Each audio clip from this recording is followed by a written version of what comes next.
Halo semuanya, balik lagi di channel Void Anime. Setelah kemarin kita sudah memberi rekomendasi anime dari studio Ufotable, kali ini Void Anime bakal ngasih 7 rekomendasi anime dari studio A1 Pictures. Tapi sebelum itu, jangan lupa untuk subscribe dan nyalakan lonceng notifikasinya. Nomor 1, Gate. MC dari anime ini adalah Itami Yuji, seorang otaku yang sedang berada di Ginza untuk menghadiri event otaku. Tiba-tiba di sana muncul sebuah gerbang misterius, beserta dengan orang dan makhluk fantasi yang kemudian menyerang warga yang berada di sekitar sana. Itami yang sebenarnya merupakan tentara dengan sigap membantu dan mengevakuasi warga untuk menyelamatkan diri. Untungnya, tentara Jepang akhirnya berhasil menghentikan makhluk asing tersebut, dan setelah peristiwa itu, Itami mendapat penghargaan dan mendapat kenaikan pangkat. Walaupun begitu, untuk mencari tahu dan meneliti tentang gerbang misterius yang muncul secara tiba-tiba, akhirnya pemerintah Jepang mengirim pasukan untuk menjelajah gate serta menjalin hubungan dengan orang-orang di sana untuk membuat perjanjian damai. Nomor 2, Shigatsu wa Kimi no Uso. Anime romance dengan bumbu musik ini bercerita tentang Arima Kose yang sangat berbakat dalam bermain piano. Dia juga menjadi terkenal karena menjuarai kompetisi piano pada usia muda. Tapi dia berhenti bermain piano setelah ibunya meninggal. Hingga akhirnya Kose bertemu dengan Kaori Miyazuno, seorang violis muda yang kebetulan teman sekolahnya. Kaori kemudian meminta Kose untuk menjadi pianis pendampingnya dalam suatu lomba. Dan hal itu membuat Kose bisa bermain piano lagi.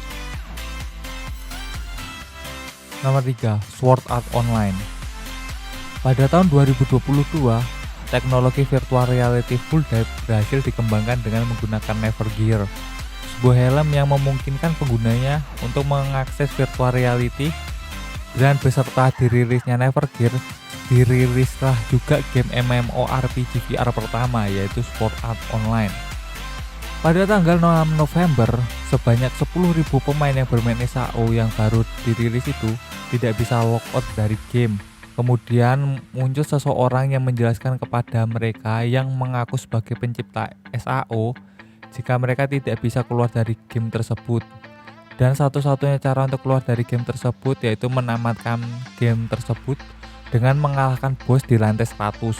Selain itu, jika mereka mati di dalam game, berarti mereka juga akan mati di dunia nyata. Nomor 4, Saikano. Tomoya Aki adalah seorang otaku.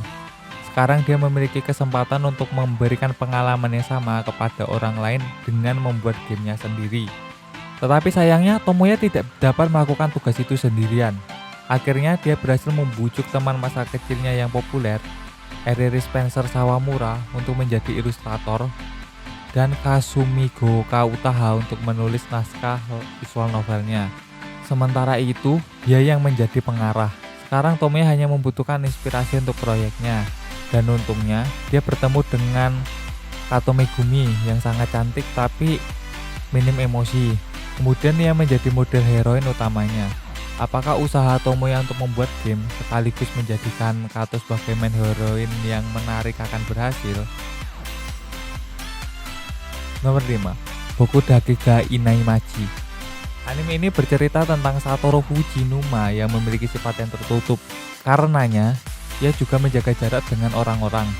Padahal sebenarnya Satoru memiliki kemampuan yang luar biasa yang bisa mencegah kematian seseorang dengan menjelajah waktu. Berkat kemampuannya ini, banyak nyawa yang berhasil ia selamatkan. Dia pun masuk ke masa lalu saat usianya masih 18 tahun. Hal itu dilakukan untuk mencegah kematian teman dekatnya. Apalagi Satoru sebelumnya justru dituduh jadi penyebab kematian temannya itu. Apakah Satoru berhasil mencegah kematian temannya? Kalian bisa menonton sendiri animenya.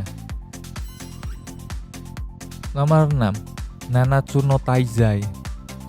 Nanatsu no Taizai adalah kelompok yang dituduh memberontak kepada kerajaan Britania.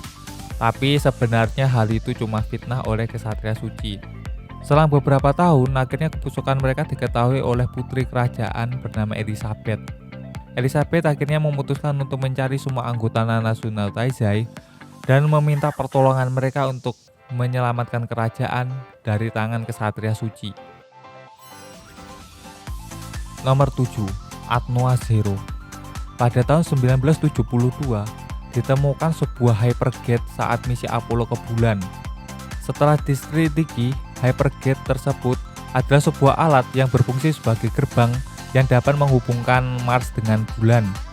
Sejak penemuan gerbang tersebut, banyak manusia yang pindah ke Mars dan mulai membentuk kerajaan First di sana. Hingga kemudian terjadi konflik antara kekaisaran First dan bumi yang menyebabkan perang. Setelah perang usai 15 tahun yang lalu, sekarang Mars dan bumi telah menjalin kesepakatan damai. Dan pada tahun 2014, Putri First Elysium berkunjung ke bumi guna menjalin hubungan diplomatik di bumi. Namun, saat ia berkunjung ke bumi, iring-iringan mobilnya diserang oleh teroris. Hal tersebut membuat geram kekaisaran First dan memulai konflik kembali dengan bumi. Sekian video kali ini, jangan lupa untuk menonton video lainnya dari Void Anime. Dan sampai jumpa di video selanjutnya.